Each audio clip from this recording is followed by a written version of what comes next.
Hey y'all, it's your pal Madge. Welcome back to my garden. This week we are going to take a look around at what 4 solid days of sunshine can do to a spring garden, because turns out it's pretty great. And then we're going to talk about starting your own cut flower garden, even though it's already June and you feel like it might be too late. It is emphatically not too late, and I'm going to tell you everything you need to know to get started. So let's get into it. We had a bunch of sunshine this week, and everybody seems to be loving it. From the kale and the peppers to that big ass rhubarb back there. Everyone is very happy that the sun is finally shining. The plum tree is getting thicker. These Celosias are looking incredible. The Snapdragons are about to bud and flower. And look, we are going to have flowers on these sweet peas any minute now. Ah, over here in the sitting corner, we've got several pots of Nepeta that are always playing host to many, many bees. And these celosias are looking a bit better too. Some of the leaves are still a little sad, but I just keep cutting them off and taking off the parts that look bad, and then new parts grow that look better. We have tons of zinnia babies all the way up the bed. And along the back, we have both morning glories and a bunch of those pretty chocolate cherry sunflowers we planted together. Going over to the half moon bed, I planted this one out last weekend, and it's mostly perennials. Over here on the left, we have some bunny tail grass. Then we have a scabiosa in the front and some delphiniums. These big green boys are Rudbeckia, black-eyed Susans, and I don't know if these are the yellow ones or the red ones, but we will find out together. In the front, I have several feverfews, and then there's some more bunny tails planted down there, and also some yarrow seeds. I'm hoping that we can get those to do something this year. And then all along the back edge of this bed, there's dahlia bulbs. So those should be coming up before too long. Back behind this bed, there's also a bunch more dahlias planted in here. And we have some blueberries growing. We have our little cherry bushes growing. And we have these insane tall mustard seeds.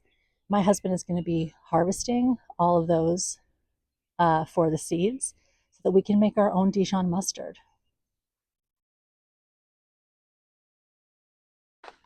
This bed is also doing a little bit better than it was. These snapdragons are getting taller, and the dahlias are looking a bit fatter and a bit greener, which we always love to see. And these black-eyed Susan vines are climbing. They're going to be up to the deck rail pretty soon. This pink stuff is buckwheat. Super pretty. Back here, I also wanted to show you in this grow bag, I planted a Clematis Montana Rubens, which apparently is going to get so big someday that it's going to cover up the whole deck rail. Husband has been making good progress with this bed, but this is the most compacted soil he's come across yet, so it's taking some time to get it all broken up. I'm excited to show you these nasturtiums up in the GreenStalks. Let's go take a look. Can you believe the size of these things? Oh my word. They're so stunning. I have never grown nasturtiums before, and I'm in love. Look at these leaves. They look like lily pads. And they're all edible. Even when the flowers come out, they'll be edible too. Super excited about these. And all these other pockets are also germinating. So yeah, lots of stuff happening on this GreenStalk. And on this one too. Our basils are leafing out. There's some bok choy and some lettuce up here. There's some herbs along the top. And we are going to be enjoying to eat all of those. The GreenStalk people came out with two more colors of GreenStalks this week, lemon and blueberry, and they're so pretty. Please congratulate me for not buying them, even though I really wanted to. This bed, this is my struggle bed these days, guys. I don't know exactly why, but all the stuff that I planted in here just kind of came up and just started not doing much more than that. Some of these are actually coming back. Like I think this is my phlox that's starting to bud up, and the calendulas on the end are starting to get a little growth as well. But the Lebanon mist is not doing much. They're just all pretty tiny. These guys here are also pretty tiny. Not getting as big as my Buplurum did last year. I'm not exactly sure why these guys aren't doing as well. Like, look at these nasturtiums compared to the nasturtiums in the GreenStalk. They are putting on flowers, which is nice to see, but they're so much smaller. So I'm not exactly sure why this bed is struggling. I'm wondering if maybe what happened with this bed is I planted it out really early. These are all cool flowers that are supposed to like to be direct seeded when it's still quite cold outside. But they all came up pretty quickly, and then we had a super rainy end of April and beginning of May, actually most of May. And so I'm wondering if they just came up and then they started getting drowned. I don't know. This bed gets sunlight from first thing in the morning until about 3 p.m., so that should be enough sun for these flowers to develop. So I'm not exactly sure why this bed is less happy than the other ones, but I'm going to keep trying. In the meantime, though, check out our ranunculus, guys. They are getting a little bit taller every week, and we're going to have good ranunculus weather for the foreseeable future. It's not going to be super hot, so I am still hopeful that we're going to get some blooms off of these this year. The Lysianthus just keep getting bigger and badder. Look at those bad boys. Very, very tall and beefy. So if I understand correctly, we will be getting flowers from these in July. But this is the most exciting part of the tour, in my opinion. The Snapdragons have arrived. They are going off. Look at this big boy. Look how fat that stem is, and look at this beautiful rose color of the blooms. The lavender ones are just now starting to open up too. These are a little bit too early to harvest. I'm going to wait for a few more flowers to open, but I will be harvesting these within a couple of days, I imagine, and I will share that with you. The bed of yellow snapdragons is also just going off. I harvested one already, as you can see, and it looks like another one or two might be ready from this bed now. But look at that color. Look at that buttered popcorn, warm yellow with a little tinge of pink. Oh my word. Mm, that is some sexy flowers, y'all. These bells of Ireland are also getting really, really big and strong. Look at those bells. When a little when a little white flower develops inside the bell and opens, that's how I'll know they'll be ready to harvest. But I'm expecting them to get much taller before that happens. And down here, these are our apple blossom snapdragons. And I wanted to show you something interesting here. A lot of branching flowers like zinnias, snapdragons, cosmos, if you're growing them for cut flower production, the advice is to pinch them so that they kind of bush out and send out more side shoots, and you end up getting more flowers over the season. But I don't always pinch all of mine because I want some earlier flowers too. I don't want to wait. I'm a little impatient. So with this bed, I pinched about half of them and I did not pinch about half of them. And let's take a look at the difference. So these tall guys, I did not pinch and they are getting ready to flower. We're going to have flowers from them within a week. The short ones I did pinch, and you can see there's a lot more branches on those. So I feel like by pinching some and not others, it's almost like succession planting. I get some flowers that are ready much sooner, and then I get another flush of flowers that are going to be ready later. The nice thing about snapdragons is that they are what's called cut and come again flowers. So the more I cut them, the more flowers I'll get.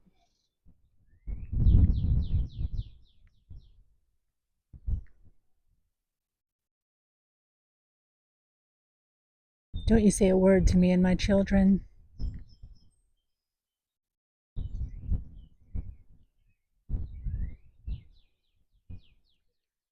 And here is our edible raised bed. And look at these red onions. They are getting so big. We also have some beautiful peppers, some little lettuces, parsley. My husband just harvested a ton of scallions so he can make scallion oil so that he can make delicious noodles with that. We have some baby asparagus blowing in the breeze here. And then we have some big Chinese cabbages down here, which are also going to be delicious. Our lemon and lime tree, they do not look like the happiest girls in the whole USA, but nevertheless, there are fruits. These are going to be lemons in, I don't know, a couple of months. So keep hope alive, y'all. And the roses are really coming into their own as well. This is my beautiful honey Dijon rose, which has 3 flowers coming up here, one starting to open down here, and another one right over here. She's really showing off. This is the Princess Charlize de Monaco rose, and she has put on so much growth. She was just basically a little stick when I planted her, and now she's a couple feet tall, and she's going to make us a little rose too. This is the Earth Angel rose, and I do see some insect damage on some of her leaves, but it's not stopping her from giving us a bloom.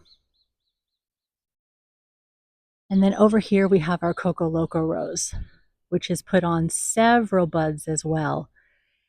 And you see the red edges of these leaves? I was kind of starting down a doom spiral about those. I thought maybe I did something wrong and my plant was bad. But I want to thank the kind people of our roses on Reddit for talking me off the ledge, telling me that this is completely normal, and reminding me that I'm still a good rose mother. And look, there's another bud down here too. She's so beautiful. My goodness. I really am trying to be a good rose mom. Every day I come out here and I squish the aphids with my fingies. Ugh. I did a little tidying on the deck this week, just trying to put some of the random things that were on the ground in more sensible places. It's a work in progress, but it is really starting to be a nice place to hang out, especially in the late afternoon. The sun goes behind this house next door, and this side of the garden of the deck becomes nice and cool and shady, and it's really lovely. Y'all, here's where we were 6 or 7 weeks ago at the end of April. And here's where we are now. I can hardly even believe everything that we've gotten done and how many different kinds of flowers and vegetables are growing in here. I'm kind of impressed with us, and I'm super excited to see how it continues developing over the next few months. All our babies are growing up, y'all.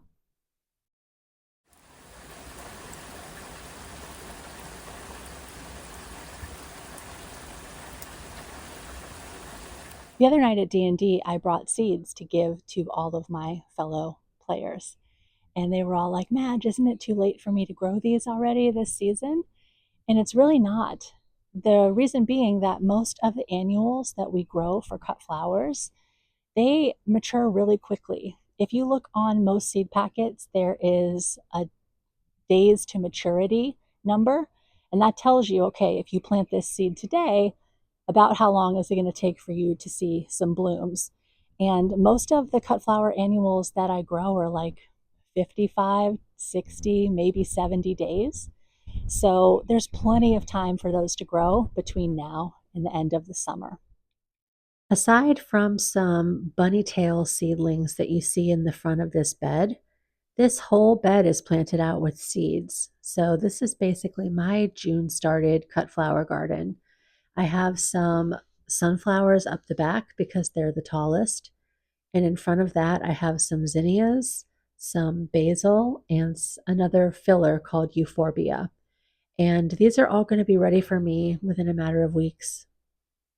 Now, you might be tempted to just go to the garden center and pick up some snapdragons and zinnias there. And I'm not going to tell you not to do that. They're beautiful and they're already grown, which is great. But most garden centers, the varieties they sell are not cut flower varieties. They're dwarf varieties that are meant to be used in a landscape, and they're only about a foot tall at maturity. Whereas the cut flower varieties that I'm going to tell you about get about 3 feet tall, so you can really harvest nice long stems that you can do something with in a vase. Now, if you do want to get some stuff from the garden center, I would recommend, at least for cut flower use, get some perennials. You could get black-eyed Susans, aka Rudbeckia. They're beautiful and really, really nice in bouquets. Same thing with echinacea. They come in tons of colors, super cute. Bees love them. And I would also recommend yarrow, which is also something that's going to come back every year. And it's going to add a lot of beautiful texture to your bouquets. Great things to include in a cut flower garden. Another thing I would suggest picking up at a garden center would be herbs like mint, which comes in a million different varieties, basil, same thing, dill, cilantro. These are all lovely inclusions in bouquets. They last a really long time, and sometimes they'll even grow roots in the vase. So when your bouquet is done, you can stick that thing with roots in the soil and get a whole new plant. All of that being said, if I were starting my cut flower garden today, I would start with 4 types of flowers. And in fact, these are the 4 types that I started with in my first garden in 2021. You can see one of my first little bouquets here. First, zinnias. It's a no-brainer. They're big, they're bold, they're easy to grow. They come in a million colors and textures, and they can really serve as the focal point for any of your arrangements. Cosmos are romantic and soft, and they have this beautiful frilly foliage that adds a lot of movement to the bouquet. Sunflowers add structure, and they come up so fast. And finally, basil or other herbs add a lovely scent. They add greenery, and they last forever in the vase. Now, there are a lot of other things that you could grow, but I'm just trying to give you an easy place to start. And in the description, I'm going to link all of the varieties that I'm about to talk about. You can get them all from a company called Johnny's Seeds, who sell really high quality seed and they ship really fast. So let's get into some specific varieties. The first one is Benary's Giant, which is a classic, very large, very punchy colored zinnia. They come in mixes, so you can get a lot of colors at once or just one color at a time. A few of my favorite colors are shown here on the left. It's Benary's Giant Wine and Coral. The next one I love is called the Queenie Lime series. And again, you can buy these as a mix that's shown on the right or in individual varieties that are shown on the left. But these are so subtle and interesting, and no 2 flowers that you get from this variety will be the same. These next 2 are new from Johnny's Seeds this year. You have Aurora on the left, which is a bunch of beautiful sunset colors, and Ballerina on the right, which are all a bunch of lovely pastels. I like these kinds of mixes because you get a bunch of different flowers that automatically coordinate really beautifully with each other. Next up are Cosmos. The double click series of Cosmos have a really cute pom-pom type of texture with a bunch of petals. I love the cupcake ones in the middle because they're almost like a pleated skirt turned upside down. Very, very sweet. And the color of the apricotta just gets me with the yellow center and the pink inner petals and the peach outer petals. Super gorgeous. And now we get into our sunflowers. The big giant sunflowers that you typically see, they're like as big as your face. They can be kind of hard to fit into a bouquet with other types of flowers. So for cut flower growing, I really like the branching varieties of sunflowers. And you see three really cute ones here. The teddy bear, which is like another pom-pom guy, really pretty soft colors in the strawberry blonde, and the classic sunflower look of the soraya. And finally, we have our basil, which comes in a million varieties, but here are three of my favorites. The cinnamon basil with the really cute little purple flowers and a great smell. The lemon basil with the soft white flower spikes, and the purple basil, which has dark purple leaves that contrasts really beautifully with other colors of flowers, especially pink and orange.